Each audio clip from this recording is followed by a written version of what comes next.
Saudara-saudari yang terkasih dalam Yesus Kristus, hari ini kita memasuki minggu biasa ke-6 tahun B.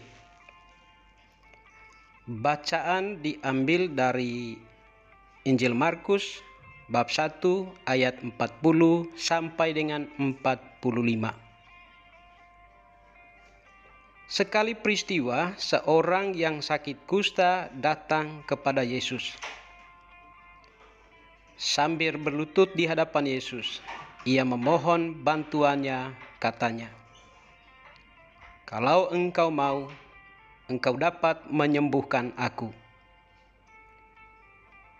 Lalu tergeraklah hati Yesus oleh belas kasihan. Ia mengulurkan tangannya, menyembuh orang itu dan berkata kepadanya, "Aku mau, jadilah engkau sembuh." Seketika itu juga lenyaplah penyakit kusta orang itu dan ia sembuh. Segera Yesus menyuruh orang itu pergi dengan peringatan keras. "Ingat, jangan katakan sesuatu kepada siapapun juga. Tetapi pergilah, perlihatkanlah dirimu kepada imam, dan bawalah persembahan untuk upacara penyucianmu yang diperintahkan oleh Musa, sebagai bukti bagi mereka." Tetapi orang itu pergi memberitakan peristiwa itu dan menyebarkannya kemana-mana, sehingga Yesus tidak dapat lagi terang-terangan masuk ke dalam kota. Yesus tinggal di luar, di tempat-tempat yang terpencil. Namun orang terus juga datang kepadanya dari segala penjuru.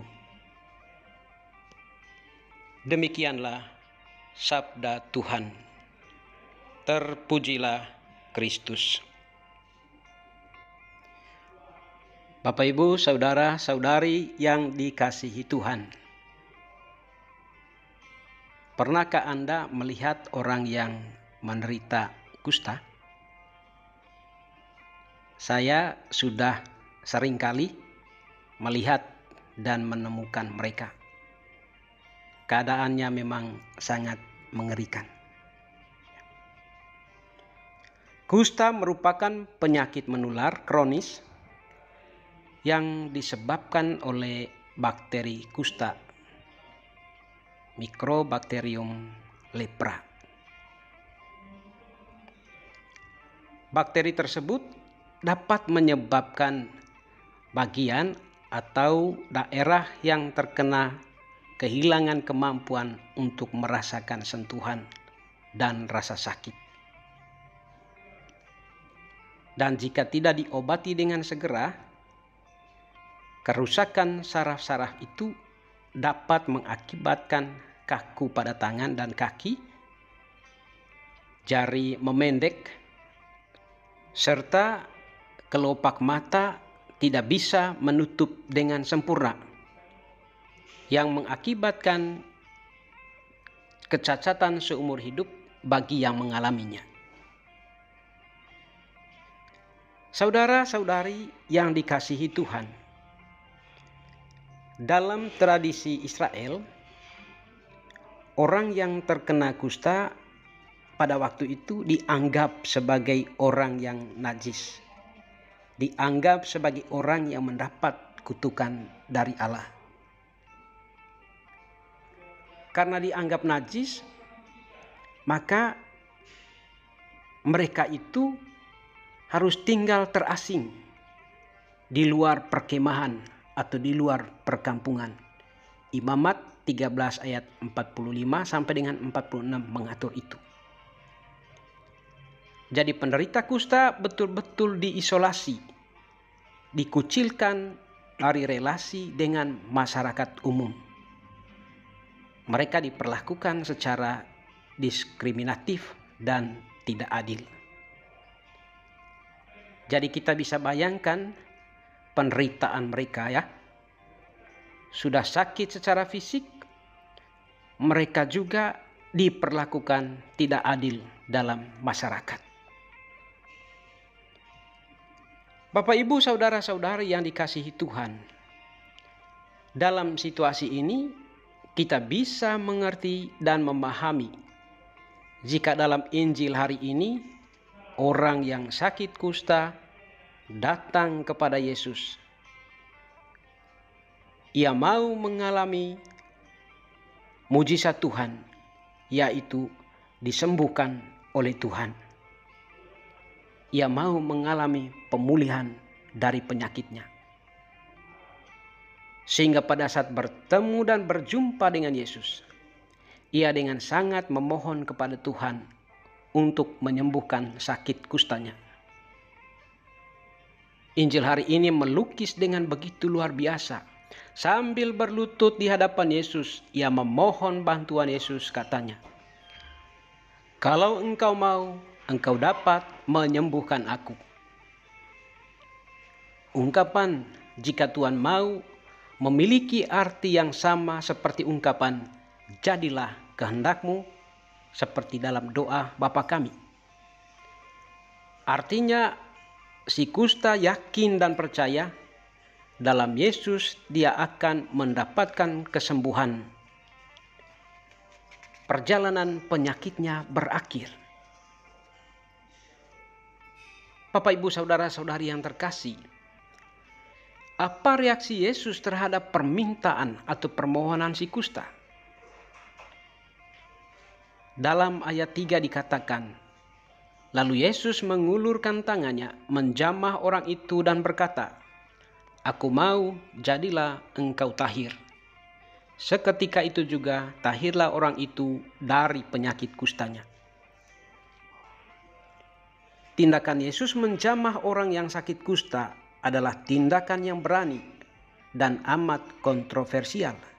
Mengapa?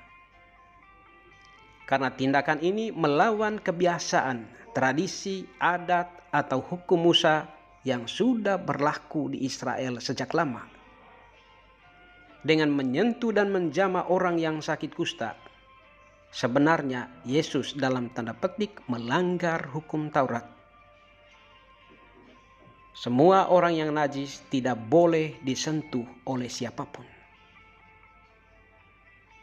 Tetapi mengapa Yesus mau menyentuh dan menjamah orang itu? Karena Yesus mau membuktikan bahwa ia memiliki kuasa ilahi.